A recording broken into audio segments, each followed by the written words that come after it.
Welcome to Honor of Kings.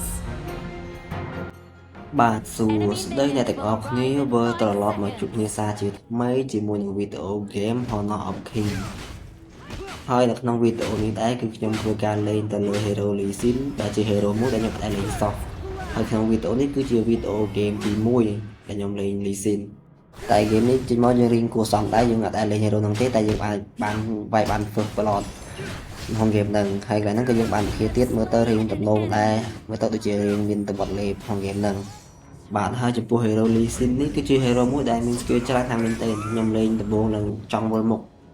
គេមានអាមុនល្បែ4គេមានមកតម្រងទៅហើយពេលល្បែ4ហ្នឹងគេមានពីរតម្រងផ្សេងទៀតមានអាតម្រងទេវតាផ្សេងអាតម្រងបិសាចផ្សេងទៅនិយាយរួមហ្នឹងលេងដំបូងមកដំបូងហ្នឹងចង់វល់ហើយហ្នឹងអូខេកន្លែងហ្នឹងចាំងក៏លើគេចង់មកធ្វើការ kill យើងតែយើងបានកិច្ចផុតក៏ដើរមក record ទៅផ្ទះទៅហើយវាមានកត្តាមួយដែលធ្វើឲ្យខ្ញុំយក Lee Sin ហ្នឹងមកលេងក្នុង game នេះ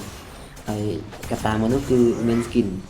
ពួក hero ដែលខ្ញុំលេងផ្សេងគឺអត់មាន skin ទេតែ hero មាន skin ក៏ចង់សាកទឹកដៃ hero ហ្នឹងមួយទៅឃើញថាវាគួរសមដែរគាត់ថារៀងវល់បងតិច hero នេះនៅក្នុងតម្រងជាបិសាចហ្នឹងគឺអត់មាន blink មានអីទេមានតែដាក់ skin មួយរត់ដេញតាមគេហើយហ្នឹងខ្ញុំក៏ចាប់ដើមសាកដូរតម្រងទៅជាតម្រងទេវតាវិញហើយខ្ញុំមើលថា skill វាមានអីខ្លះមកដល់គេមាន skill ទី2គេហ្នឹងចេះដោឈើទៅតែឡើយហ្នឹងប៊ីងាប់ដែរថាតម្រងហ្នឹងយើងអត់ទៅចេះលេងហ៎ក៏បដូរតម្រងហ្នឹងទៅជាតម្រងបិសាចវិញដោយសារវាស៊ូលេងជាងតម្រងអាទេវតាហ្នឹងសារវាមានអត្ត speed មាន skill រត់លឿនអីទៅយើងស្រួលកិច្ចស្រួលអីចឹងហើយចំពោះកន្លែងនេះគឺស្លន់ពេកចេះចុចអត្តពីទៅ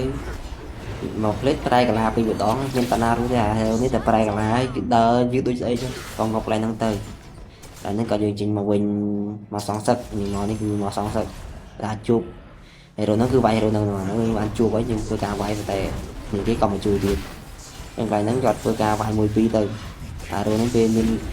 អាតម្រងវិសានេះដល់អាថា speed វាច្រើនវាវាយឈឺអញ្ចឹងកន្លែងហ្នឹងខ្ញុំបាន double kill តែយើងក៏ងាប់ដែរ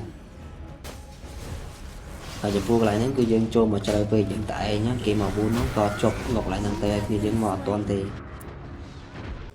ក្រោយតែពេលយើងបានចាប់ទៀតមកវិញយើងក៏ដើរមកឡានរបស់យើងធម្មតាមកឃ្លីមនេះអីទៅក៏ឃើញឃើញ class land គេហ្នឹងមកដើរមកយើងក៏អត់មានអីទេចេះចុច skill ទៅអា skill ទី2ហ្នឹងចេះចុចទៅ basic ថាចេះវាយទៅក៏បាន CP យើងបាន kill គេយើងមកផ្លូវកដាមកតេស្ត skill តេស្តអីសាក skill មើល skill ហ្នឹងវាមិនខ្លះក៏ចាប់ដើមរៀនប្រើ skill ប្រើអីទៅហើយចាប់ដើមប្រើតម្រងថាតម្រងនេះស្រួលលេងតែពេលប្រើឲ្យចូលមកងាប់អត់